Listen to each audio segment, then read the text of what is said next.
everybody. We're back in the kitchen newsroom. Mm-hmm. Yes. So last week, or the last episode, if you watched our last episode, there was lots of breaks in it because we were still busy, which is fantastic. Mm-hmm. So, but it was 2:00 before we finished.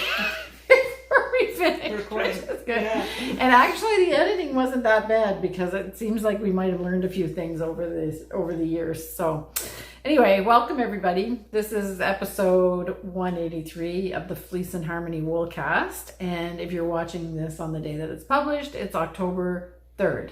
Holy smokes! Yeah. There goes autumn. Or I guess summer. We're really just summer. Starting We're autumn. just starting autumn. Yeah. Yes. But well, before I go. Don't say what I was going to say. There's the three of us. I'm Kim. I'm Betsy. I'm Simone. Yes, and we're the crazy gals of Fleece and Harmony, and we've got a new person. Yes, we have somebody joined our team yesterday, and her name is Emily, and we're really excited to welcome her to the team. Also a knitter and a good cook. Oh yeah. Yeah, she's a very good cook. She actually is I don't know, just I would call her a chef, but yes. She's not formally trained. She's just a naturally good cook, I think. I don't think she's trained, but she does runs the kitchen at the McPhail Homestead, which is a place that I love to go in the summer. So it's the historic home of Sir Andrew McPhail, and it's just a lovely place. They do English teas in the summer, and they have fantastic little lectures every Sunday during the summer. They also do a Thanksgiving dinner and a Christmas dinner, and we go to all of those things because it's just like nice to be there. A historic old homestead, I guess. So the summer home of a Sir. Yes, that was lovely. Anyway, so Emily's joined the team, so that's good. She's went through her paces. She does have experience because she did work at the Belfast mini mill at one time, and so Simone and her have worked together before, and it's funny because I said to her, well, we're just gonna, like what I said to you we're just gonna start as if you know nothing, because we do our processing is a little bit different than what the Belfast mini mills was doing. Yeah. And Emily's like, oh yeah, that's fine. I said, yes, but be careful of muscle memory. Oh. She hadn't worked there it's been a couple of years now, right? Yeah. And she said, oh yeah, she said, because I don't remember anything really. I said, you'll be surprised. She got caught a couple times yesterday with the first thing, twisting things. What they spun in the opposite way that we spun. Their twist is was in the opposite direction. So that's a little bit. If somebody asks me now to explain how I do it, I can't even explain it. It's just like, yeah. Anyway, so welcome to Emily, and we're really glad to have her on board. Yeah. And she wants to learn everything.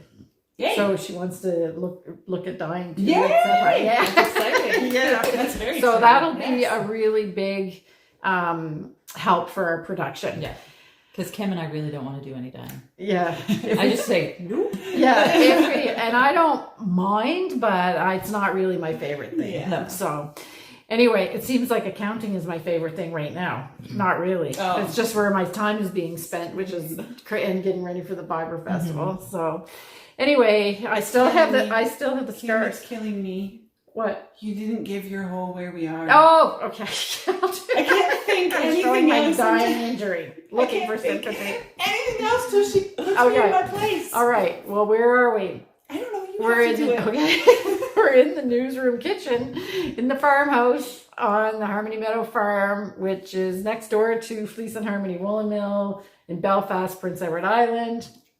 It's your part. The Canada part is important because we just got our certification from the Canadian Wool Collective, which is an organization in Canada that is bringing together all of the mills and yarn makers and things that are using 100% Canadian it's wool right now.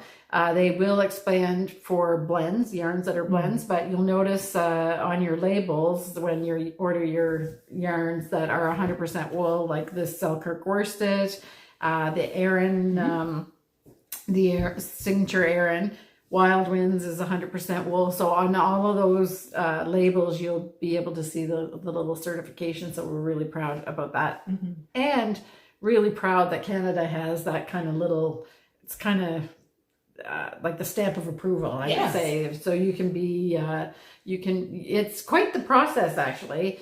I know the person that runs it, and she also has a mini mill, and she's been to my mill and everything. And then I was like, I'm like, oh, okay, I'll just send her the stuff. And no, you have to fill out the whole traceability. the traceability thing. So they're really, and she knows what I do, but you even had to like have proof of where if you're not just doing your own farm wool, you had to have proof of where you purchase your wool from and stuff like that. So it was kind of, That's great. it's not like completely onerous, but it's a really serious thing. So we're happy that that's the case. So so it's great. And then on the farm we had rain, but now that seems like a distant memory. It was a short memory. But it rained a good amount. Things are green, sort of, except the stuff that's died because there was no rain. And for the first time in about 6 years, we had a coyote on the property. Yes. So that was very intense. I was coming over to the house for lunch, and Ken obviously ran out the door because things weren't open, but it was just like everything was in progress in the kitchen. And then I heard the ATV start up, and he took off at full speed, and I was like, what is going on? And he went down to the back pasture, and I walked down. I said, what are you doing? And he had a big 2x4 in his hand. Take a while of it. So when I got down there, I said, what are you doing? He said, there was a coyote in the pasture following Fancy. So because she's at the end of the thing, because she's kind of old and decrepit, he said the coyote was about 10 feet away from her. So as soon as he revved up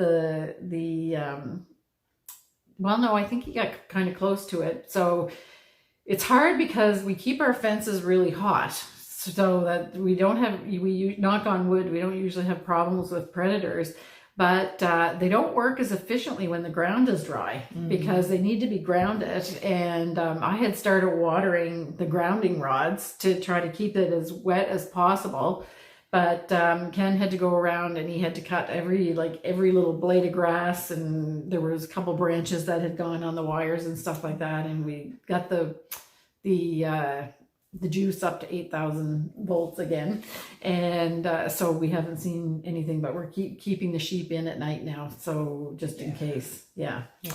So I don't know, because usually we're not bothered, but you said you're not seeing as many snowshoe hares around, so if they're hungry, that can be a problem.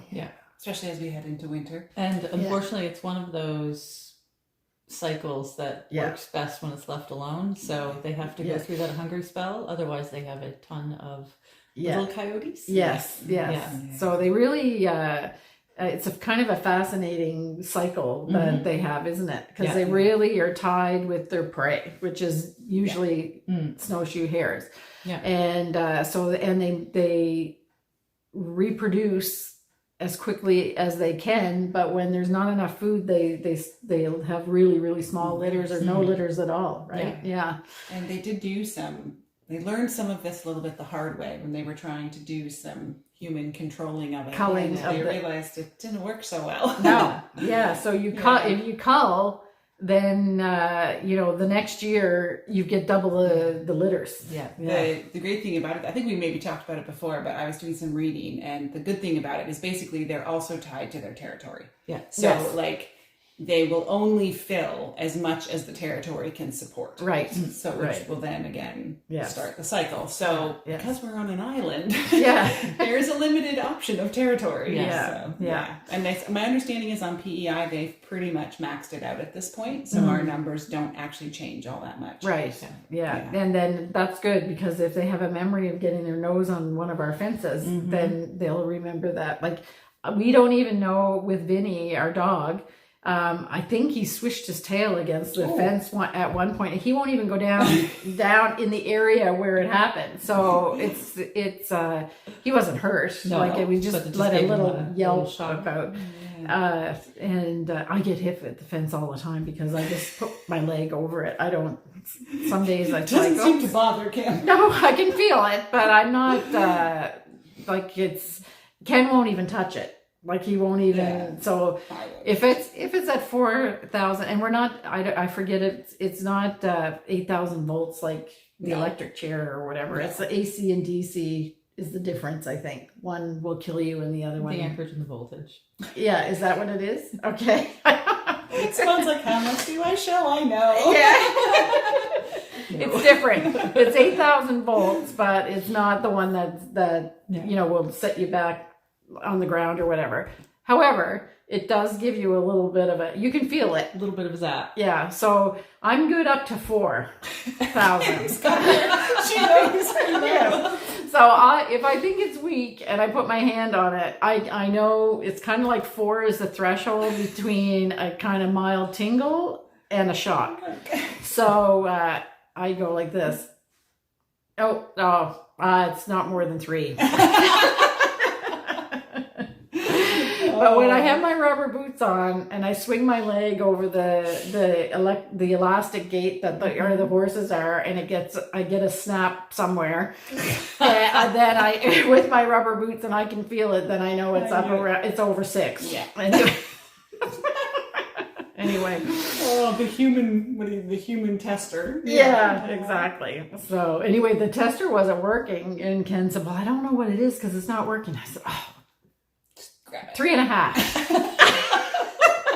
Not hot enough. So you both have your skills. Yes. He has this knack, and it's incredible whenever we're weighing out the baskets of wool. Yeah. And I'll be like, how much does that weigh? And he's usually like, bang on. Yeah. Yeah. So you can do that with the voltage. Yeah, exactly. Exactly. Yeah.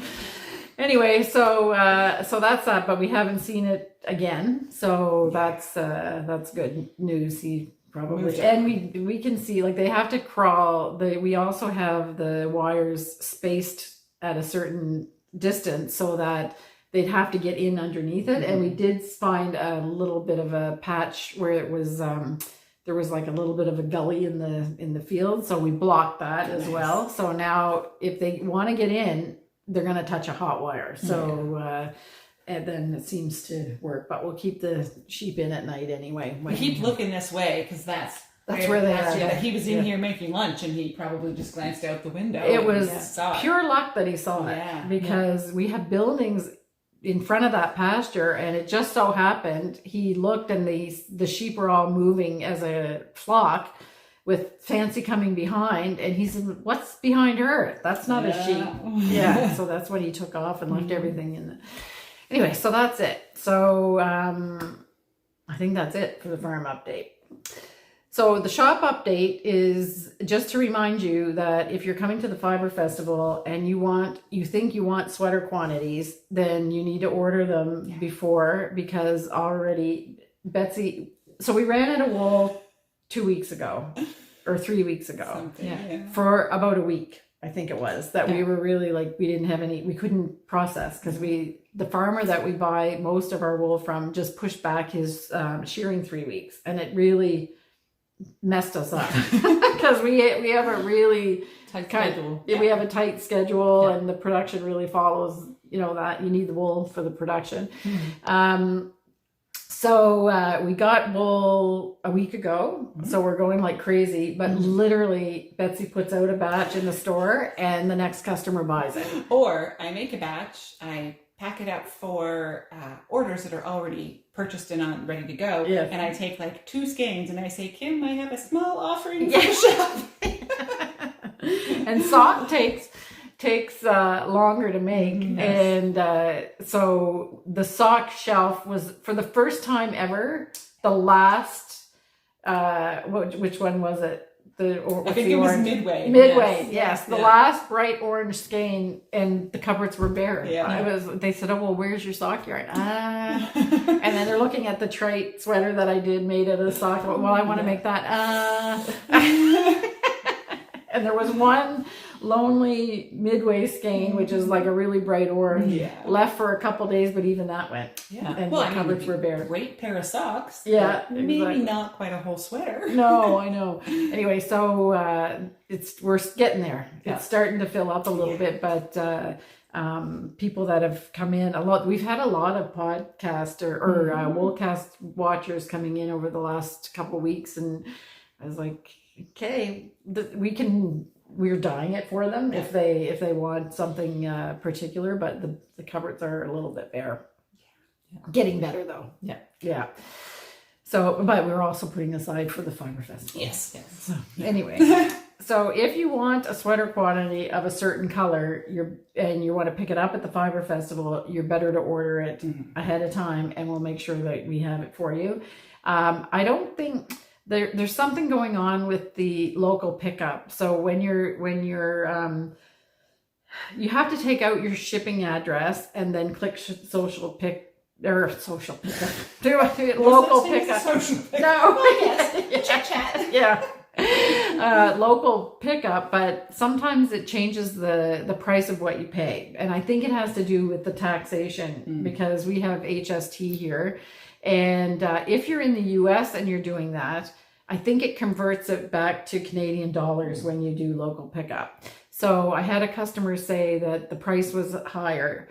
It's not higher, it's just showing in Canadian dollars. So if you pay on your American credit card, it will convert it to US dollars, but you just need to be careful about what the denomination, or write us an email, tell us what you want. I'll enter the order for you and call you to get your payment information.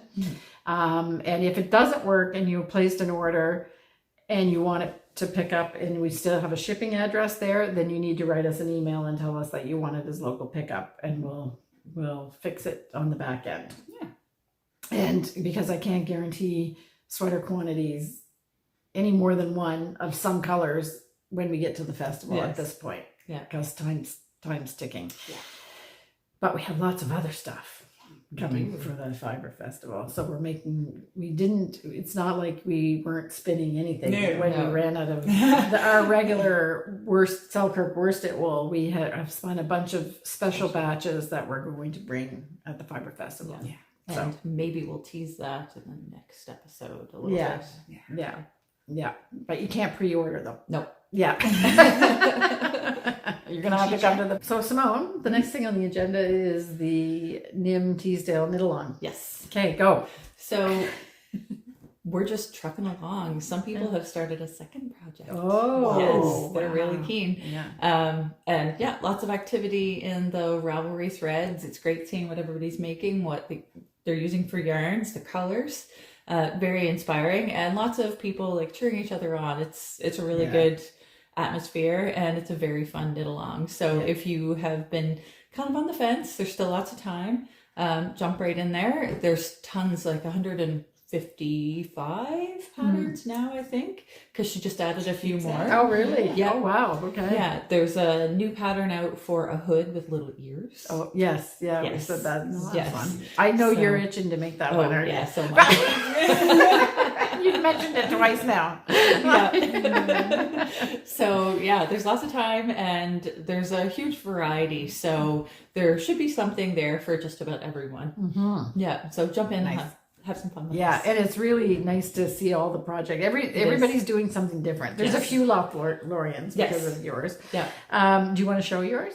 Sure. Yeah. Okay. Yeah, because it's in your projects, but you may as well kind of jump there anyway. I'm going to be careful because I don't want to pull it off the needle. Oh, yeah. That would be kind of a little bit of a disaster. I got this one clamped. Yeah. Oh, it's kind of hard to see because it's just getting bigger and bigger. It's crunched onto the needles, but it is definitely growing. I'm on to the third ball of Kids Ogees. Okay. So actually, I did a little test to see how long each row takes me now. Oh. I'm just gonna... Apparently, I'm a little bit of a sicko. You're such a scientist. So the right side rows, which are the true lace rows, take me approximately 23 minutes to complete one row. Wow. And the wrong side rows, it's 15 minutes. Okay. So, and that's just straight purling or knitting? purling for the most part, but there's some double yarn overs that you have to be careful of, because Joanne texted me about that this morning. So why is it taking longer on the right side rows? Because it's more intricate. Yes, on the and right you have side. to manipulate the stitches, so that's where all your increasing and decreasing happens. Okay, so it's not like you have a rest row on the purl row. No, but it's more just of a rest row. More of a rest row. So you get a little bit of a break. This is delicate and a little bit slippery, so if you don't love the slickness of Kits Ogees on metal needles, you might want to dabble a little bit with maybe some bamboo. Yeah. But I like how everything slides, and I like the sharp pointy tips. Yeah. Well, that's Especially if you're got to get into those exact Yes, stitches. exactly. Yeah. So it is growing. Do you know how many stitches you have on the? No idea. Roughly? No? Couple hundred for sure. Definitely a couple hundred. 300 maybe? I think it's probably closer to 4.5. 4.5. Oh, okay. Yeah. And do you know what the final stitch count is? She No doesn't give it idea. on the thing. Okay. No. All right. But I'm almost finished of the 4th chart, and I think there's only 5 charts, so it can grow a lot. there's a lot in that last chart. Yeah. So I am trucking along slowly but surely. It's just going to be beautiful. I'm very happy with it. Yeah. And I have to say, I've been knitting on this while I watch the Lord of the Rings extended. So good. Nice. Yeah. So it's kind of so like where does the Lothlorien? Yeah, where does that come in? Is it in the 2nd movie? Okay. So it's basically the woods of beautiful golden oaks. Oh, okay. Where, did the elves live there? Yeah. Okay. All right. So I've watched them a couple times, but I don't really retain all the. I'm in the moment. I don't retain. Not the geography of the world. Yeah. Well, it was funny because I was watching the 2nd movie and knitting on this, and I was home by myself. It was really nice. Oh. And then Kirby and the kids came home, and I turned it off, and Judah went, "You're watching that without me?" And I said, "Yeah, but it's fine. We can rewatch it." Haha. Yeah. So Kirby said, "Just turn it back on. It's not a big deal." And I said, "No, I don't want to answer your questions." So he's like, "No, I promise I won't do it. I promise I won't do it." So, why does he ask questions? Oh, okay. So within 10 minutes, I yelled down, "Judah, he's already doing it." He wants me to explain things. I'm like, "No, just enjoy the movie." Okay, great. Yeah. It's lovely. So it's trucking along. Yeah. I can hardly wait to see it done. Yeah, when we can actually spread it all out. Yeah. And that's probably my favorite part of knitting lace is when you actually get to block it. The unveiling. Yes. definitely. Because right now it's kind of crunchy and squishy. Yeah. But the blocking really does work magic. Definitely need the blocking wires for that one. Yeah. Yeah, for sure. Make it so easy. Yeah. And when you picked that up, you uncovered something that I had for the shop update, and I forgot. I forgot to talk about. So, kind of also a magical thing. So it sort of fits. I have planned it like this all the time. So we, Betsy did manage to make some more of the kits for the unicorn mittens, and I'm pretty sure we showed the final. I think one so. So Simone knit the final one, and a customer yesterday bought this kit actually. And do you have the option of leaving this cuff like this, or folding it under and making a band, like a more of a band? So do you sew it in, or can you just leave fold it? Yeah. Okay. Because then I think it's like kind of convertible. Exactly. Bed. Yeah. And it makes it just kind of extra cozy. Like and has a fancy look to it. But I mean, if you knew for a fact that you wanted to keep it folded all the time, you could definitely. Yeah, but why not keep the option? Yeah. Even so, Kim likes the versatility. Yes. Yeah. So we do have those kits. The kit doesn't include the pattern. You have to buy the pattern from the designer, but there is a QR code on the label if you want to use that or look it up. It's called the Unicorn Grove Mittens by Grey Owl Knits. Yeah. Okay. I think she just launched a new pattern too. She did. Yeah. Betsy and I were eyeballing. Yeah. What is it? It's a little Scottish cow. Oh. Or a Scottish coo. Okay. Okay. The minute I saw it, I was like, "Oh, Betsy's gonna want to do I these." love the Highland cows. You need to check her out. Her patterns are fantastic. Yeah. So Grey Owl knits. Yep. And she's Canadian. Yes. Yeah. Yeah. Canadian, eh? All right. We got Scottish cows, Canadian, eh? Yeah. Yeah. Exactly. Okay. So we skipped right over what we're wearing, and we all have knits today. We joined you. Yeah. Yes. Although I'm still wearing shorts on the bottom. Me too. Yeah. Red polka dot shorts. Yeah. Okay. So go ahead, Betsy. I haven't seen this in a while. Yeah, I'm wearing the Sycamore cardigan Yes. by Life is Cozy. Yeah. That I did make for my daughter, and it's still hers, but I just wanted to borrow it. The sleeves are a touch short for me, but that's okay. She loves it, but she doesn't wear it as often as some of her others because it's the big bell sleeves. Yeah. And she said when she's at school and trying to do art and stuff, it gets a little bit in the way. Yes, so. And this was you're using the inspiration of the saddle shoulder from this. To make my other cardigan. Yes, exactly. And it is out of our Selkirk worsted in spruce. Yeah. Yeah. But spruce, I have to say, it's one of my favorite colors. It's beautiful. It's like that just right amount of blue and green together. It's really gorgeous. Yeah. Okay, and I'm wearing Rain, design in New Nordic Unisex by Arne and Carlos, and it is in Alpaca Classic, which is a very light alpaca and cotton blend, perfect for this time of year. It's quite thin, but it's and light, but it has just a little bit of coziness. So when the mornings are 9 degrees and the afternoons are up at 18, then it's the perfect thing. So I'm very straightforward, typical Rowan pattern, like as far as the shaping and everything goes. It's a dropped shoulder. The motif is a little bit tricky only because it's intarsia, but if you're comfortable with intarsia, it's really not difficult. The chart is easy to read, and I won't lie, I did some duplicate stitch on it as well because I just think that's and there's why like not 2 stitches. Yeah, exactly. Why not? So so that's that. And I am wearing Ryu by Jennifer Beal. We have it up in the shop, but we Yes. haven't seen it on you for a while. Yeah. This is a kit in our point print sock that we make. So you can buy the yarn and the pattern from Jennifer Beal and knit your own Ryu. Yeah. You can get the yarn after the festival. Yes. It's funny because there's quite a few people that it's in a place of pride in the shop, and it looks fantastic there. And people say they look at it, and we have a tag on it that says that there's a kit, and they're saying, "Oh, how much is it? It's like $225 or something like that." Close to $230, I think is. Yeah, $225. I think. Anyway, it doesn't matter. But they say only $225 for this. No. And it says right on it. It took you a long time to get Yes, it. it did, Yes. It's a tour de force as far as like all Jennifer Beal patterns. It's an adventure, a knitting adventure. Exactly. And it is gorgeous. Yeah. So everybody is the same thing that I'm obsessed with is those little puffy the color work parts. Yes. Yeah. Just the colors are just great job, Betsy. Yeah.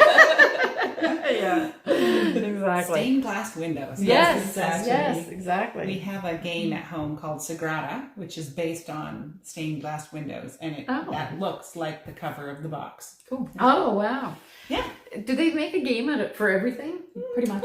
I'm intrigued about when we were talking about board games the last time. A number of people said about Wingspan. Yes. Oh, yes. My sister-in-law and brother-in-law, I think, have it's a series of those ones. So they have several different versions of it. Yeah. I have not played that one. I don't know. Yeah, I'm very intrigued. I went to look at it, but it's a little bit, I don't know how much board games are these days, but it was over $100. Well, those bigger intense ones are. That's common for those. Yeah. But you'll probably, so those are like the games that run around 3-hour length. Okay. Well, there was a lot of pieces. There'd so many pieces, and the Yeah. boards are beautiful. So there's almost I'm tempted. there's board game component to it, obviously, but it's almost like playable art. Yes. Right. Okay. And there's collector's editions. Yes. Of things. Oh, Yes. okay. Yeah. Yeah, that's what I like actually. Yeah. I have like a nice, really wooden, like a wooden Scrabble game and stuff like that. I don't know when I got that, but I bought it because I just like the look of it. Yeah. Board game players are just as crazy about their bits and pieces as knitters are. Yeah, sure. I get it. I totally get it. When you love what you love. Yeah, and when you like nice things, you like nice things. Yeah. All right. So, Simone, I think we'll start with you today. Okay. Okay. Because you've got finished objects, and you've got one, but we haven't talked about before. So we'll start off with the Ooey Gooey Cowl by So nice. Andrea Mowry. So this is knit in softest alpaca for the green, and then my hand spun for the multicolored. Somebody asked about the yarn, and unfortunately it is hand spun, so it's not to be duplicated. But I mean, if you really want to, you can spin your own. Yeah, exactly. It'll never look just It's like that. gorgeous. Yeah. It's gorgeous. So it's all finished up. Somebody also asked about the width and whether I used the call for needles. And yes, I did use the call for needles. I didn't measure this and I didn't gauge swatch because it's a cowl. Yeah. And I was going to wear it regardless. Yeah. So, Is this one ball of no, this is 2 balls of softest alpaca. no, sorry, the hand spun. Yes. Yeah, so this is 1 ball of hand spun and 2 balls of softest alpaca. Okay. And the color changing is because it was a fractal spun. Right. Yeah. Yeah. So I'm very happy with it. So I'm going to wear it a lot. Yeah, well, you should. It's gorgeous. I mean, it's really, really pleasing. Yeah. In every aspect. so. Like you have to touch it. And again, not a combination I would necessarily put together. Yeah. Right. But it's really, really nice. And we're really loving the soft as alpaca right now. Yeah. So we're deciding to, we took every line in mode that they made. It was like 2 seasons ago, and we're kind of weeding them out a little bit now. But one of the softest alpaca is a keeper. It's a winner. Yeah. Yeah, it's a really nice yarn. And I should say, speaking of the softest alpaca, the pattern calls for a lace weight held together for the fuzzy portion. And I just used a single strand of the softest alpaca. So you don't have to hold that double if you're using the softest alpaca. You just knit as usual. Yeah. So that's kind of nice too. You don't have to juggle multiple skeins. Yeah, it's kind of like just enough fluff. I was just going to say, I have my colors all picked out and my yarn even bought, but I have not taken the time to cast it out yet. Okay. I'm going to use the, what's the color? It's like a light, The heathery gray. is it linen? Is it called linen in the softest There is alpaca? one in linen. Yes. Is that the one you used for Yes. the shawl you made? Yes. Yeah, we're out of stock in that, but I'm just worried. Somebody might have bought them all. That's okay.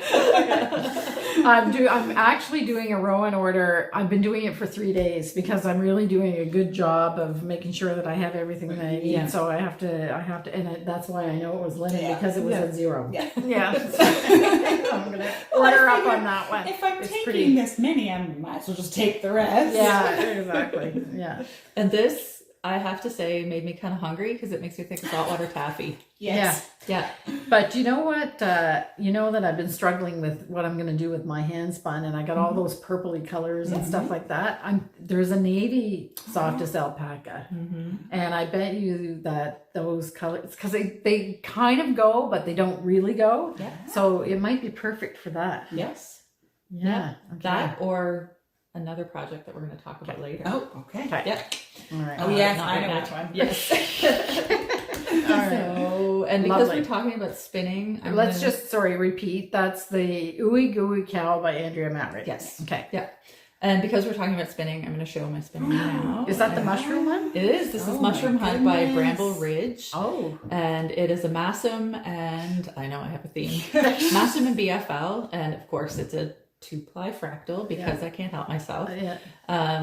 And I decided to spin this one long draw. And I'm very happy I did because it added a little bit of fuzz to it. Yeah, And okay. it's a technique that I need more practice at. Is it, am I seeing correctly, is it a little bit thicker maybe than what yours? Yeah, Yeah. which is kind of closer Yeah. to the worsted. Thicker and fuzzier. And normally I'm kind of Beautiful. like a sport weight Yes, spinner. yeah. Yeah. Yeah. Yeah. And somebody asked in the comments whether they have to spin as a 3-ply if they're planning to knit with it. No, you don't have to. If you're going to spin for socks, you might want to consider it because socks, have more wear, especially on like toes and heels.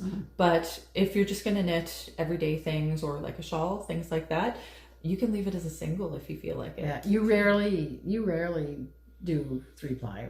Yeah, not so often. Yeah. You usually do 2, right? Is that how you get your fractal look? Yeah, exactly. That's what I thought. Yeah. And if I do a 3-ply, it's usually a chain ply, just because it's easy and I'm trying to preserve gradient. So I meant to look at that question again because that was a comment on the thing. Yeah. So was that is that the one where she said fact or fiction? Yes. 2-ply or 3-ply? Yeah. That you should be doing 3-ply, but when I read it, I was like, right. And I mean, there are certain spinners I know out a very there. good spinner that does mostly 2-ply. And I was going to say, you put the words "you should" in front of any sentence to Kim and Simone, and they're like, "No." You're My right. answer is usually, well, that depends. Yeah. Except for you should get a swatch. Yes, except for that.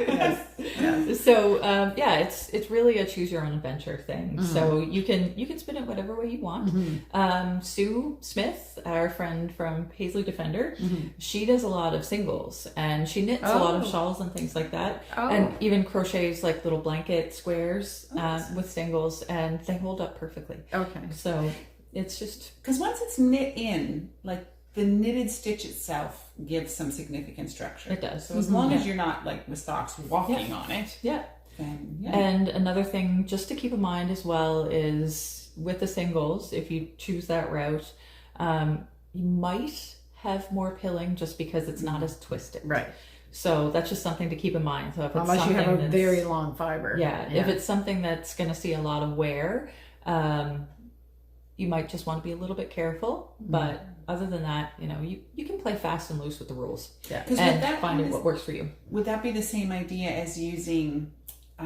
It's often Icelandic. What do you call that stuff? It's basically unspun. Yes. Yeah. That same idea. Yeah. Yeah. So that's very delicate. Yes. And Pencil it's- roving. Yeah. Okay. That's what that's going to be. Yeah. Yeah. Yeah. So your singles, you want more twists than that. Then that. Okay. Yeah. That Unless you're has going no for the twist. ends. That has no twist. Oh, okay. Just picture coming off the draw frame, just Really in a tiny. tiny stream. Yeah. But another really good friend of ours, Jennifer, she just came. She had a big cone, I think, or a plate, or they call it a Yes, a plate, plate, right? yeah. A plate of pencil roving, and she had the cutest little cardigan on.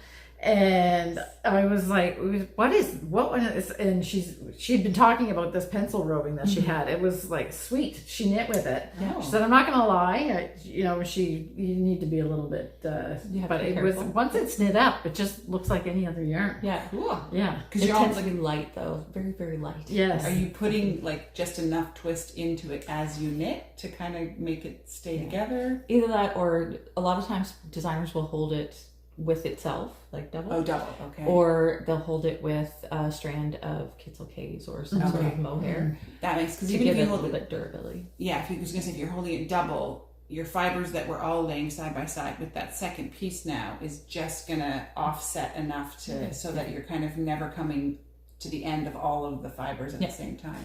Yeah. And you're right. Yeah. The act of putting your yarn over the needle does put a slight twist in the fiber as well. And I learned the hard way that you can't just pull from the center Yeah.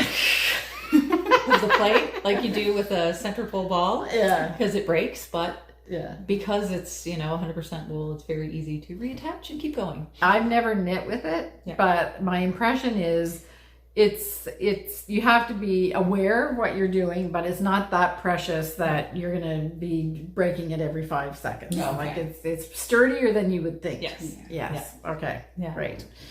So that is the spinning. Right. Okay. And so We already we're did the Lothlorien. We'll do the Lunenburg. okay. Yeah. Yeah. So this is trucking along as well. I thought you were going to say it was So finished. No, it's close. almost. It's like an inch from finish. Yeah, and I haven't done the Not button even. band, Oh. but I'm gonna pull the cast off edge out because I decided, looking at these, that I actually really want to do the tubular cast off because it creates a nice firm edge that looks nice in this yarn. Yeah. So before I get too far ahead of myself, this is the Lunenburg pullover by Savory Knitting that I've converted into a cardigan. But you steeked. Yes. Yeah. Yeah. And I'm using the called for yarn in the pattern, with the exception of the ginger colorway. I swapped that out. It should be like a charcoal, and I went with ginger. So yes, that's my only regret with this so far, is that I didn't do my little cast off with the tubular cast off method. So I'm gonna go back and fix it. Yeah, sure. It's And gorgeous. I'm probably gonna do it to the bottom too, just because I can't help myself. Yeah. And that would be, because you would have knit this top down, right? So that should be no issue. Yeah. No issue I at know. all. I've had to back out bottom up. It's like Talk about a trial of patience. yeah, that's one stitch at a time, Yeah. literally. So And- I have a question. Yep. Because I've admired your pullover because you have the original, Yeah. and I think this is just so gorgeous. And I was looking at some Instagram feeds or whatever the other day, and you can just go Lunenburg. Yep. Lunenburg. What makes it look so different? It's this. I know it's that. It's the. But why is it? It doesn't It's look like done any other in the sweater. boho style. Right. Okay. So that's what it is. It's a mixture of knit and pearl. yeah. So you actually get a little bit more blending of the colors Right. than you ordinarily would with Right. color work Yeah. because of that pearl. So half it, you can't really see here. I might have No. to take a photo, but for the pearl stitches, half is one color and half is the other color, and that's just the nature of knitting because one of the row. way. So when you normally you would want to make sure that you were doing that on the Wrong side. wrong side, Yes. so that it doesn't show on the right Exactly. side. Yeah. But they're here's the design intentionally- feature. Yeah. Yeah. Okay, the float. So I'm gonna Yeah. try to put this up close enough so people can see it. Yeah. Because I don't really want to add too many pictures.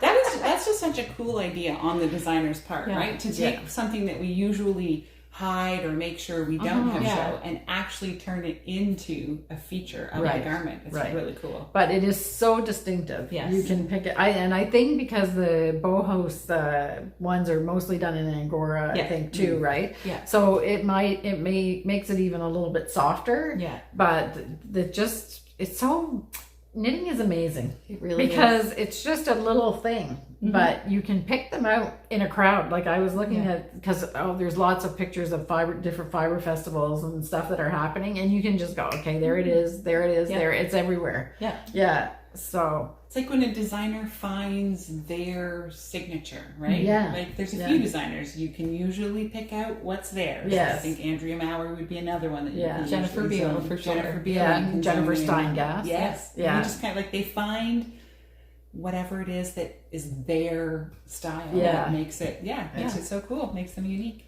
So does she have other sweaters that have this kind of color work, or was this? Not with the boho style, but Yeah. she has a lot of mosaic, Okay. which is really fun. So she's the designer for the Pressed Flowers. Yes. series. Right. Okay. And she has a bunch of really cute, almost like knitting and quilting inspired designs. Oh, okay. So, And yeah. the pressed flowers is another thing. Yeah. Another Yeah. one. It's very cool. distinctive. Yeah. And I've seen it in its many different forms. Yes. And Yeah. I love it in each All one of of them. those. Yeah. So I think Nice. someone wore it to the festival Festival. last year Yes. in autumn birch and amethyst brooch. Yes. So Yes. the background was autumn birch and the Yes. flowers were She did it in amethyst her brooch. Rambouillet. Yeah, and Yeah. it was so good. Yeah, Yeah. that was really nice. Yeah. Okay, so this is gorgeous. Yep. And the next thing that I will do is the button band. And I will take pictures of how I do it because there have been some questions about the steak sandwich and knitting it in the round. So I'll take some pictures so that hopefully it will kind of clarify the process. And then because I think that's a very powerful technique if you master it. Yeah.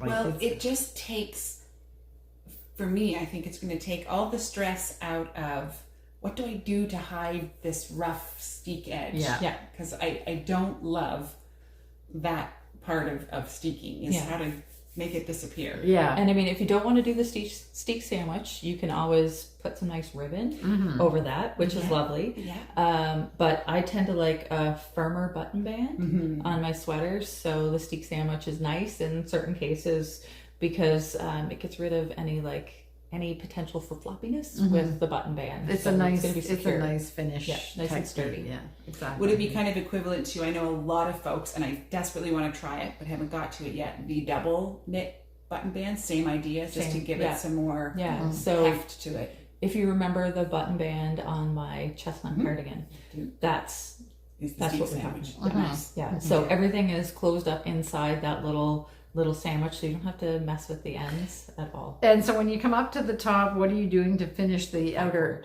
It's an I-cord. Yeah, Okay, so so bind you off with an I-cord bind off. Okay. Yeah. All right. So nice smooth edging. Yeah. And I mean, everybody knows we love our I-cords. Yes. Yeah. Yes. What were you we were laughing about I-cord yesterday. Somebody asked what the I stood for, or Ken. I think it was Ken. It's a true story. I read that it's Elizabeth Zimmerman that came up with the I-cord, and it was all a big mystery of what does the I stand for, and she's an idiot.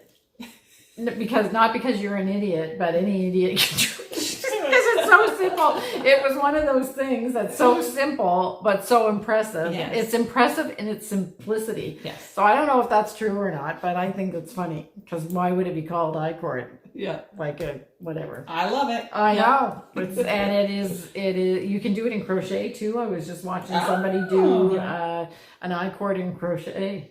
I might have to keep that in mind for the tessellation. Oh. At the very edge. Okay. That would be cool. Yeah. Okay. So I'll tell you how they did it. Okay. Yeah. I'd have to do it myself to because I remember when I looked at it, you do go like. Yeah, obviously. Yeah. I could have thought of that. Oh. Yeah. So why didn't you? You idiot. Yeah, right. You guys are sassy today. Yeah. All right. So be careful, Betsy. I might tell a joke. No. Stop asking her for jokes. I had a request for jokes. Oh. Okay. It's gonna go to her head. Then she's gonna practice them all on us. The only reason why I'm sorry to the person that asked me to tell, because there's somebody that watched the podcast since the very beginning, and I told this one of my favorite jokes. But now I'm not going to tell it because it's. I think people will think that I'm copying somebody. Feed Phil because he always has a joke at the end of his show. So, but someday it'll come out because it's another one that makes me laugh every time I think of it. So Kirby has never heard it, so I shared it with him. He was just like. Okay. So if Kirby even rolls his eyes, they're going to be a real He doesn't have the same sense of humor that I do. So I told it to Jim, and Jim's like, "I've heard that before. It's so funny." Yeah. Now they're going to be all asking. Those of us with class. Yeah. You and Kirby are both like 9-year-old boys. Somebody wrote in the comments too, because go to the last episode, because I told a joke in the last episode, 182, and they said, I teach 9-year-old boys, and you're exactly right. Yes. It was a 9-year-old boy joke. Yeah. Okay. Anyway. I think I made a chapter. The only Kid difference tells is a joke. they would have followed up with an example. Yeah. Oh, yeah. Yeah. Okay. Right. Yeah. Okay. So we'll go on to So you guys were doing a lot of discussing at the podcast meeting that I wasn't there at. So I'm gonna start to say some things, and if you twig something that you wanted to talk about, then or we're going to talk about So it? it is directly related to the project that we are both working Okay, on. So if so- someone wants to introduce the project we're working on, Okay. then it's directly All right. related to All that. right. Yeah. Okay. So Betsy and I have both fallen in love with the Jaunty by Andrea Mowry. So we're moving right along Yeah. here. Yeah. It is addictive. Obviously, Betsy. Since I started this, what was it? Not even a week ago. Yeah. Yeah. It was, yeah. So it's the Jaunty I think by we started Wednesday. Yeah. The Jaunty by Andrea Mowry. She gives you some basic instructions. We were talking about it being, it's a little bit more like a recipe than a line by line pattern. Yeah. And she gives you the option of, gives you some details for working in 3 different weights. Yeah. Oh, okay. Yeah. Okay. So very versatile. Yeah, so and we you should say that it's a neck shawl, Like a shawl wrap kind of. Yeah, it's up Yeah. here. Yeah. It's not it's not like this. Yeah. Like No. a big, A little bit. It still has a triangular shape to it, I does. understand. Yeah. But how deep you want that triangle to go, again, Oh. up to you. Oh, Yeah. okay. Yeah. Yeah. So Alright. there's a lot of choose how you Versatility. want to do with it. Yeah. Yeah. So Simone and I are approaching it quite differently. Yes. I am using it as a stash buster or a scrap buster. Mm-hmm. So I'm holding 2 pieces of yarn together, mostly around the sock weights or DK weight. Mm-hmm. So I had a few different leftover balls of our Cherry Crush in Point Prim sock, and I've been holding it with pieces of felted tweed, other pieces of our sock. Mm-hmm. I had a piece left over from a Stitzel Huyvik Norwegian lamb's wool. So Yeah. that's the so you can really do what you want Yeah. with it, which is really cool. And Yeah. Simone, I am doing mine in hand spun. So the beauty of this shawl is that you can really use any weight of yarn. You can use any amounts of yarn. These are just small balls. So this is the size here. I'm using some Lewis and Jane and then some Paisley Defender. Yeah. So that's when you had your balls all lined up. Yes. And I was like, what is she going to make Yes. with that? Because they travels a spectrum. It does. Yeah. Okay. And I've never done a fade before. Right. So I've been working on my fade technique and I'm pretty happy with it. do you hold 2 together for a fade? No. No, okay, but you've got 2 balls attached at the moment. Yes. So what's going on? So I'm alternating. Oh. So I'm just alternating back and forth until I have a section that kind of blends and then switch. I'll switch. Okay. So I'm having a lot of fun. Yes. I've never attempted the fade technique either. No, So, this is my yeah. first time. Yeah. So yeah, it's great. I get to really play with that kind of spectrum of colors. I do have it on my Instagram, my kind of choices, and then I balled them all up here. So this is one that I really want Ooh, to yeah. put in.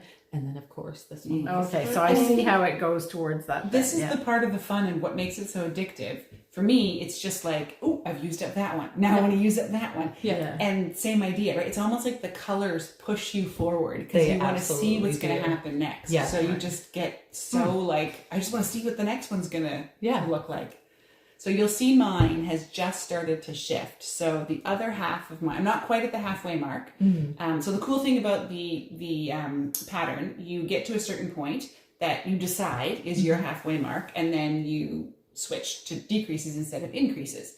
So I'm not quite at that point, but I'm starting to switch my colors into a different kind of family of colors. So yeah.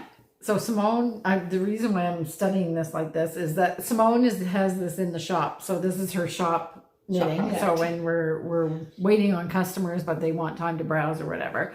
And when Betsy showed me hers, I said, well, it looks completely different. The stitch looks completely different from Simone. So are you using the same needle size? No. Okay. I don't know. What are you on? 3.25. I'm on 4. Yep. Yeah. Wow. Okay. Yeah. But you're a tighter knitter than Simone. Yes. Simone is a And you're little also thinner. marling. And I'm marling. Yeah. And I'm not. And Yet she's I've not. got textured yarns. And she Yes. she is hand spun, where mine is all pretty, even though I'm holding 2 together, they're pretty consistent spun. Right. Yeah. So the thing is that I just discovered is that when you had this out on the table, I was looking at not the wrong side, the back. The back two side. sides look different, Yes. but they're reversible, I would say. Yeah. I'd say so. I would say it's just got to be washed and blocked. and then it's okay. going to look pretty much the same on both sides. On both sides? Yeah. Okay. Because Yeah. this looks more like, this side looks more like Simone's, where the stitches are kind of wider. And look, Yeah. it's exactly the same. Yeah, Okay. that's our back side. Yeah, okay. And then I that's never the turned front side. over. Yeah. Yeah. Yeah, See, it's okay. there, it's kind of Yeah. So all what it is the stitch is half fisherman's rib. Right. And I think it's the first time both Simone and I have done Yes. it. And we were both like, oh my goodness, why haven't we done this before? This is So- very squishy. Yes. It's a beautiful squish to it. And even like making it is so simplistic because Yes. you've got the one side you do the knit one below, which sure it's a little bit different. There is a purl involved, but none of it is like rocket science or No. super pay attention. And then the other side is just straight knit. Oh, okay. So so really Wow, really fun. nice. I really like it. I am definitely using this more. And it Yes. has an I-cord edge. double It does. both sides. Yep. Yeah. Which that's where I've made most of my mistakes. So I did one where I think I figured out what I did was I actually knit right through it, which you're not supposed to use to slip the stitches. Okay. But as we're going to get into our conversation a bit, so because we were both on a new stitch, for me especially, I was like, I have no idea how to fix this when I make a mistake because you're not knitting straight. Sometimes you're knitting into the one below to kind of, sometimes I can drop just that stitch row back and fix whatever I did. I could not figure out for the life of me how to do that. First of all, because I didn't really even know what was going on. So we got talking about learning how to read your stitch, read your knitting. And when we were saying that, we were meaning kind of the way to break it down is, so what I do, especially with a new stitch, is I knit a row and then I look at it, okay, that's what it looks like, and then I knit to whatever the next change I have to do is. Say it's like, in this case it was an increase, and then you were going to increase every so many rows. So I made really sure that I counted exactly the rows I needed, and then I did the action that needed to be done, and then I counted again, and then I looked back and went, okay, what does that look like? Because I know that's correct. So you're just basically training yourself to recognize it. Exactly. Yeah, because recognizing it's patterns. Yeah. Yeah, And because so we that's- don't often stop long enough to actually look to see what it looks like when we've done it. Okay, that row's done, and then you just keep going. Or like stop to look when we know we've done it correctly so that we know what it's supposed to look like. Yeah. That's the key for me Yeah. too. So so it was just fun, kind of like, so you'll see here once in a while I have a yarn that's definitely out of place. I think that's more a marling error than a fisherman's rib error because I just didn't manage to catch both strings. Oh, okay. And then I decided on this one, we're just calling these all design features. I'm not going back to trying to fix things. Yeah, you'll notice she said this one. Yeah. I will Well, learn. there'll be I will another think one. it'll bug me enough in the future. I'll have to. Yeah. Or just, I find as you work, sorry, my daughter sheds in all my hip stuff. As you do a stitch more often, you just become so much more familiar with it that the idea of fixing it isn't quite as daunting. Yeah. But, reading your knitting is one of the most powerful things that you can get to that point, but it does take a conscious effort to do exactly what you're saying, to actually look at it. Yeah. So you can execute the motions, but if you actually don't know what it looks like, and that was one of my barriers to crochet, is that I couldn't read it. Couldn't see what the stitch was. Yeah. So, I'm going to show my wallflowers. So finally, after 48 balls of felted tweed. Well, in both knitting and crochet, I think it's important to take the time to look and understand what a single stitch looks like. Yeah. It's important to, anytime you're doing an increase or a decrease, take the time to see what those look like. Yeah. And then a row, you should know what a row looks like. And then you should know whatever a repeat looks like as well. Yes. So be it color work, be it whatever, an increase to an increase or a decrease to a decrease. Yeah. I think those are just like key elements of taking the time to look and see what you did. What does what I did look like visually on the So work? these big flowers for crochet that I had found one in the bottom of my bag that I had started, and I was like, okay, it took me a full 15 minutes to just like figure out, okay, where was I? You're also working in black yarn. Yeah, I know. But so it's a real thing. Like if you take the time to do that, and so we're just so anxious to get the thing done. What does a single crochet look like? What does a double? What's the difference? Take the time to look and see what is the difference. Half between, treble and a double. There's a lot of those in this. Probably the most difficult thing is don't be afraid to make mistakes. Yeah. Or even sometimes when I'm pulling it out, I watch where the yarn is drawing from as I'm pulling it out, so I can see kind of how it undoes as well. Which becomes very helpful if you need to try to fix something. Because I know whenever I started this project here, I wasn't sure. I'd never done the half fisherman's rib before, so I wasn't sure if I was supposed to drop that stitch off or not, because she has you knitting in below. So I read the directions and I ended up with extra stitches, and it's like, okay, well, I'll just pull this out and I'll try it again. And since you're dealing with such a small amount of stitches, it's not a big loss. Okay, you don't have to pull out 400 stitches. It's at the very most 20, so it's not a huge loss. And then you start again and you try it again, and it's like, okay, well, I wonder what happens if I drop this, because I've knit into it below, so I technically have it anchored. What happens? Oh, look at that. That's what I'm supposed to do. That makes the stitch I'm looking. Now, Betsy was smarter than I was, because she went and she tried the same thing, and then she was like, my stitch counts aren't right. Let's look up a tutorial. I tend to go straight to the tutorials. So Andrea does include some key tutorials in her pattern, but she also operates from the assumption that half fisherman's rib. So she doesn't teach you how to knit half fisherman's rib. So I was like, well, I'm new to that too, so I'm going to have to go figure out what that is. Yeah. So it's very intriguing because I've seen this on the table, and then today I just seen this. It's gorgeous.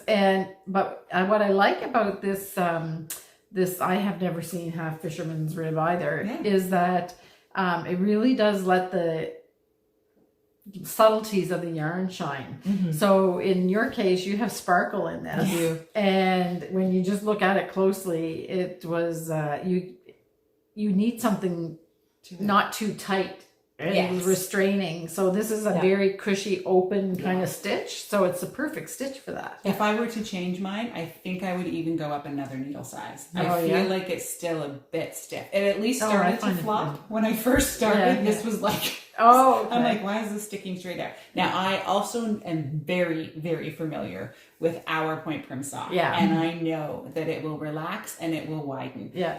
So that's helpful for me in this case. The other thing Simone and I were both talking about is I cords. Is making sure your I cord is relaxed. We both have tense I cords. Especially when you're working along like the top edge of a shawl. And the increases. So I kind of have to like focus on being loose on those 3 stitches because you are increasing, and it kind of pulls the yarn a little bit, so they need an extra little wiggle room to play. So it curves a little more here, but that's fine. I don't care. I'm also going to give mine a good hearty block, and that will hopefully help it relax. It's very, very squishy. So I was asking you if this stitch is a relative to brioche. I think it's kind of like a precursor. Okay. I haven't done brioche. I've done brioche, and there's definitely some similarities. Okay. But it's not exactly the same. So if anybody else knows, please leave a comment below, because we'd love to know a little bit more about it. Excellent. And I'm just excited, and I think this is exactly, not that I'm saying I know Andrea's mind, but I also watch her podcast, and when she talked about it, I would say that if I heard her message correctly, the idea is she's given us something to play with. And so it's purposely not super complex knitting, so that you can have fun trying it in all different combinations and different ways. So I want to try. I have never done a held a mohair thing. I thought it might be fun to do that. Other types of marling. You've been hanging out with us that long and haven't tried a mohair. I haven't tried holding a mohair. Haven't succumbed to the...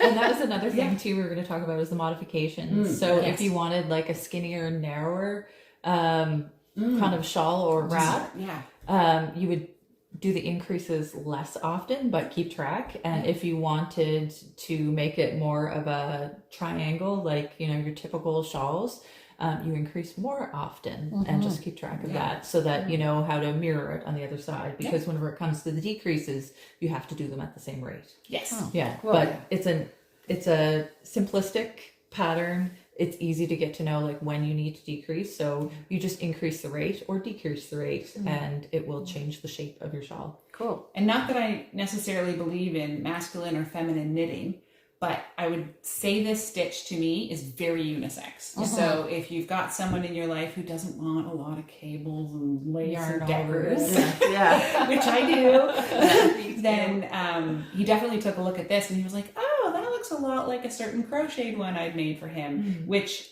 I cannot for the life of me remember what I did. I was still learning crochet at that time, so I'm happy to have found something that I can now repeat that for him. It'll just be in a knit stitch instead of a crochet, and get that same idea. And then he'll get to pick his yarn. And it'll be good fun. Choose what he wants. Yeah, excellent. I have to say, my favorite combination is with the alpaca and the rowan felted tweed. That little bit of alpaca in there. I do have a thing for alpaca. Yes, she does. She has a lot of fare for alpaca. I do. Yeah. So but it's great. It's so fun. Yeah. Yeah. Nice. And I'm watching I had a bag of like sock and other little Now scraps. I'm having FOMO. Oh no. But you have some fun stuff that you could potentially throw in. Yes, I think so. Yeah, you could go more the route with doing it with your hand spun if you wanted. But now I just said I'm going to do the Ooey Gooey Cowl. Well, I'm going to start that one soon too, so you could join that. Maybe you just need to like do some extra spinning. Yes, you noticed that I've stalled a little bit on my. I've got lots in my cupboard that I haven't done anything with yet, so I can go along on that for quite a while. Well, you were talking about that, Simone. Part of your motivation for using your hand spun is you had come to me the other day and you were like, I think I'm hoarding my hand spun. Yes. So whenever this came out, I subscribed to her newsletter. I was like, I know exactly what I'm going to do. Yeah. And because I do tend to kind of hoard it like pirate's treasure. And I organize my stash. I don't have a huge stash, but I do organize my stash. And I have a bag that a duvet came in, like one of those plastic bags, full of hand spun. Oh! It's time to use some of your hand spun. Let us see the light of day. Put it on display. I have so much fun spinning it, and I like to look at it in the ball, but I really do love knitting with it too. Yes, so you make beautiful things. It's just I need to encourage myself to do that a little bit more. Then you can spin more. Yes. Yeah, like I just said to Kim, spin more. Okay, so that's the Jaunty, and now I think we did everything that you did. So you have a couple other things. To catch up on. I'll just show this quickly. It's my self-drafted cardigan inspired from the sycamore. So the saddle shoulder construction going along great. I finished one sleeve, except I've stuck it on there because my goal for the sleeve was to just use one entire skein. Okay. It may be a tad long on me. It might not. So I've just stuck it there for now while I do the other one. Because you had to work with a couple dye lots, right? Yes. Yeah. So I was just trying to figure out how to even those out, but also not wanting to knit the entire thing. Yeah. Going back and forth. Right. So the sleeves are in the same dye lot. The body, I was very faithful to alternate skeins. So I think I'm going to get away with it. So I was faithful to alternate the skeins with the body, but the sleeves are going to be a skein each. And it just, I don't know, it was one of those, I was thinking about those stalls we talked about a few weeks ago, things that, just stop you from knitting something. I needed to pick up. So this has become, it's volleyball season at our house again. This has become my volleyball game knit because it's perfect. Even this one, the Jaunty, where I need to knit one below, and it has two skeins of yarn attached to it. It doesn't make it ideal up on Bleacher's game knit. But knitting a sleeve in the round, perfect. So I did it last night I was at a game. I had a few moments where I looked down and I went like, oh, relax, because the game was getting really close. We were running like 1 point. Anyway, so sports knitting is the thing. I needed to relax, and then at one point I even said to Matthew, I'm just putting this down. I need to just put this down and watch. So this is the perfect volleyball season knit, so that's coming along great. Okay. And then I can't You're believe so- I knit a Marie Wallen. Whatever. I used to watch wrestling. What? Oh. Yes. A Marie Wallen. Yes. Oh. Wow. The yellow one. Okay. What was the name? I'm of gonna it? say you weren't super familiar with wrestling at that time. It wasn't as intense at that time. Oh, what Yeah. was that? It wasn't Daffodil. Yes. Oh, was it? Yeah. Daffodil? Yeah. Yeah. Good for Okay. you. I was like, I think it was was it Daffodil. was it Daffodil? Because it's yellow or Rianne. That's Yeah. just the name of it. Well, Yeah. that's the Yeah. truth of it. Our girls are very close in age. So Yeah. in terms of sort of the level they're at in sport, they Yeah. kind of are going up at the same kind of rate. So yes, So when they get started older, out, it's not so bad. it's- You're like, oh it's yeah, cute I can knit. and it's And fun. Yeah. as they progress, it's like, nope, Yeah. we got to put the knitting away now. Yeah. the intensity definitely increases. The rubber's as well. hitting the road. Yeah. Okay. So I ran across, I was watching another podcast, as I do. I love podcasts. I get so inspired and just, I feel like I'm hanging out with friends, just like you guys say. Yeah. Yeah. So I You're believe so whimsical, it's- though. No. Yeah. I love it. Anyway, so Wool So Hands cute. Needles showed this one, a little crochet granny square chicken. It's really so cute. It's so simple. Yeah. So she directed me where to go and find it. It is not her pattern. It is crocheted by Sweet Softies is her name. Okay. And even her voice is so gentle Oh. and so sweet. And she taught me how to make this sweet little chicken. I was like, oh, it just was so lovely. What a moment. Yeah, again, scraps. So, and like for granny squares, you really can we can talk, Yeah. a meter will Yeah. get you around. Yeah. So this is the first one I made. I made a second one, but my daughter's friend was over and saw it and made a fuss, and I was like, oh, you want it? And he was absolutely delighted with Oh. the chicken. I sent it home with him, so that was great. And then I have the very end of my cotton glacé bits. Okay. Some of you, if you were watching last fall, might recall I was making autumnal bouquets. Right. So these are the bits and pieces left over. Do you have from them it. out? I do. They're on my mantle. Yeah? Oh, good. I do, for sure. Those were Even good. took Those them were to good. church one Sunday as like a decor behind my husband's sweet treats. Oh, So on the okay. table. Oh, yeah. Nice. Yeah, so this one's going to become one as well. And I already have, this seems to be the season of, I've found all the right things to use scraps. So I've got a bag of scraps that's for this project, and a bag of scraps that's for that Oh, project, good. I and a should bag do of that. scraps Yeah. that's ready to go for another. So it's feeling really good. I love, instead of spring cleaning, I guess I'm fall cleaning. Yes, So, yeah. As Oh, like lovely. every ball out makes room for more. So how? We do have the Fibre Festival coming up. Yeah. Yeah. So how do these go? Like Go roughly? So it's really quite ingenious. So the first 3 sides, Yeah. 4, I don't know, 3. Yeah. 3. Only There's 4 only sides 4 to a sides. square. Yeah. The first 3 get all sewn together, and then this last one gets sewn. How does that okay. work? Yes. Like this. All right. So, So it it just makes the chicken. bird shape. Okay. Yeah. So the So- beak is one corner. Yeah. Okay. And then you pull those 2. Very that last nice. one this way. Yeah. Yeah, and then you add the beak and the. Comb. Is it she was calling it a crown. I had in mind, I was like, it's not a crown, it's a Comb. comb. Yeah. On top. Yeah. And little safety eyes. It's so cute. And it's so, I literally learned how to make this, including, so she's got a YouTube tutorial. You can buy the pattern. She also has a full YouTube tutorial on how to put the chicken together. And within that tutorial, she sends you to how to make her, is it her spring garden granny square?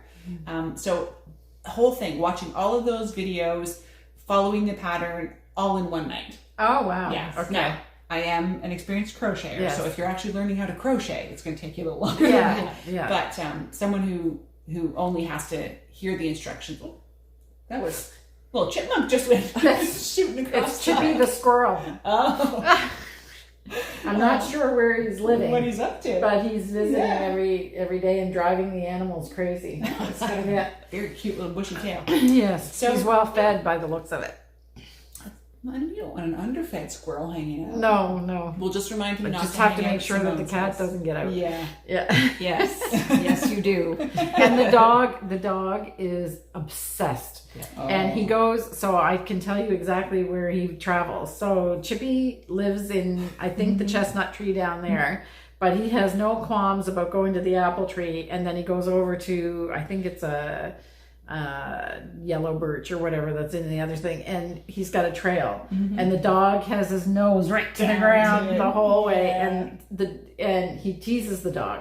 Yeah, I was gonna say those squirrels are cheeky, because I've actually seen it before where a dog gets obsessed about a squirrel and the squirrel gets very confident, and then the day the dog catches up, both of them look stunned. Yes, yes. Or you take Vinny out for a little tinkle at lunchtime, and Vinny likes to do flop bot, as I call it, where he just sits down and he's not moving because he's watching the squirrel, and he's not going to give up. So I scoop him up and throw him over my shoulder and walk back to the mill with him because he won't move. Trees. Yeah, he would. Yeah. I watched him one morning, and he went from the apple tree, but the branches were touching, so it could go to the apple tree and then over to a chestnut tree or one other tree, and the dog would just take a few minutes to understand that he went into the other tree, and then he's under that tree, and then the squirrel, and I'm like, you're doing it on purpose. You have to be. You're messing with the dog. Yeah. You have the little red squirrels out here that are super cute. In Ontario, where I was in the city, they have the big gray squirrels. Yeah. They are so common that a lot of dogs no longer even pay attention because they are out on your front lawn all the time. And I feel for those poor families whose dogs don't give up, because it's endless. Yes. It's endless. Anyway. So this is my little chicken by... So that was literally squirrel. That's good. Well done. Back to the chicken. Okay. So having fun with these, I may end up making a few more, because now I can do it without a pattern, without a tutorial. I can just really, sit down cute. and do it. And it's really, there's something just really relaxing sometimes about just grabbing some yarn and just doing it. Yeah. Okay, I think that's everything I brought, whether it's on the list or not. That's all I've got. Okay, excellent. So then it's my turn. So I buckled down.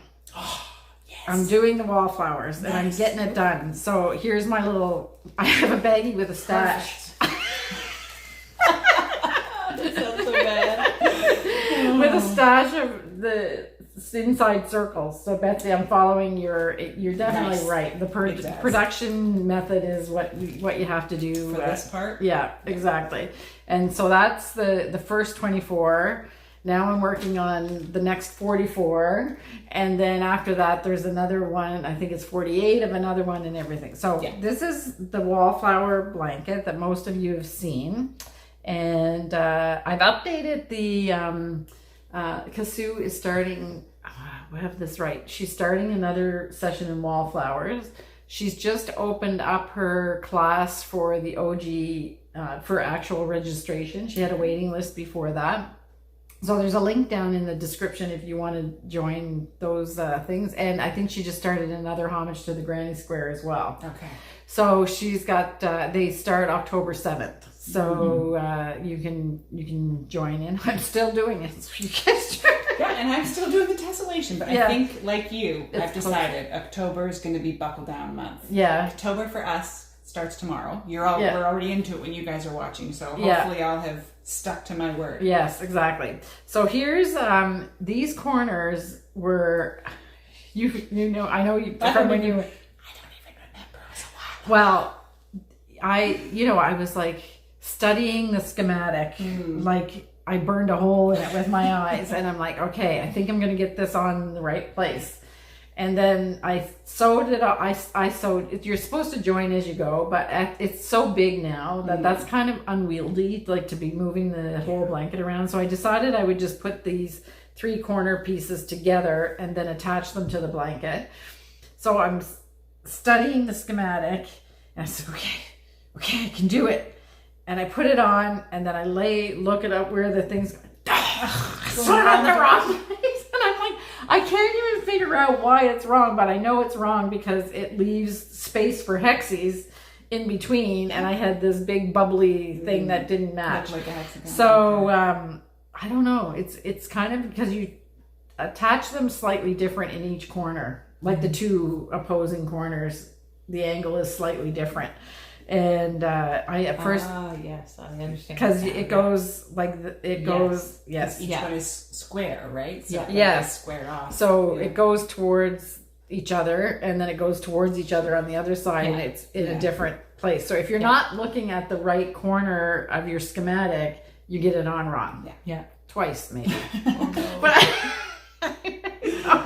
anyway, I finally got it, and now I just have to buckle down and do 200 of these hexagons. These are the center. They all end up at being edged in black.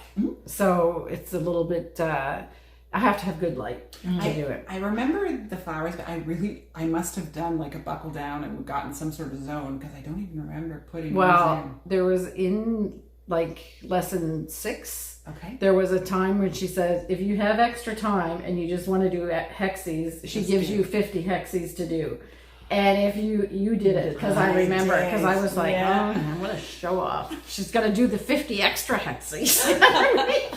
and you were still on the time. So you get a big chunk of them done if you do that. So I would recommend that if you're joining the Wallflowers, if you have the time, just do them, because it'll make the ending a lot more, although I don't really mind these. It's kind of, it gets to be mindless because you've done so many of them. And if you do Betsy's method of production and you just do all the centers, then do all the next thing. I'm actually doing these two. No, I did do all the centers first and then the next row. And now there's a third round, which is when you're joining. Yeah, I was going to say, I think you can't do the third round until you're putting it actually in place. Exactly. Right? Yeah. Okay. So I did kind of go ahead because I have all the weeks, because this is my third year doing it. So, or third session at least. And I debated starting to join some of them, but then I thought, no, I'll just wait. I'll just get these. I have to get them done, because then that'll be another stall if I have to start a different kind of hexie. Well, and I was going to say, every time you have to go back and look at the pattern. So if right now you've got it memorized. So just do it where you've got it memorized. Yeah, exactly. So that's it. So I'll have a number of skewers with, this is how I keep track of them. And it's so like, it was the first little chain thing in the center is like literally 12 double crochets. Yeah. So I had these all counted out, and what do you know? I come in and I'm like, oh no, 23. I know I had 24. So I made another one. And then Ken went to the bathroom and said, look what I just found. Where's this for? So it must have been stuck to my pajamas. Or your pajamas or your socks or something. Yeah. I had the same thing happen with my sewing, because I was sewing with brown fabric and it was white on the other side. They were like the half square triangles. And I knocked one off on the floor. And my floor is dark brown.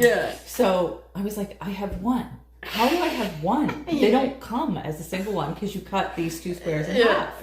And I'm looking everywhere. It's like, nope. So later when I was sweeping the floor, it's like, oh, okay. It fell down, dark side up. Guys are making me think of, so The Amazing Race. You'll see them like desperately trying to solve, this is a TV show of people doing puzzles. They're desperately trying to solve this and do a puzzle, and they'll be like, we must have dropped a piece, but they never stop and look. But the cameraman is there for our benefit, and so he pans in on exactly where the piece is. So I feel like you need a cameraman following you around so you can be like, just to your left side. You got a circle stuck to your sock. Meanwhile, Q would be like, where is it? And the camera's just showing us all exactly where it is. And you're thinking, oh, woman, just look. Well, do you know what I read this thing? I don't know what kind of a thing it was, if it was real or not, but it was a guy that he was a big long narrative of, he got stuck under one of those giant bales of hay. Oh my gosh. So the people were trying to save him.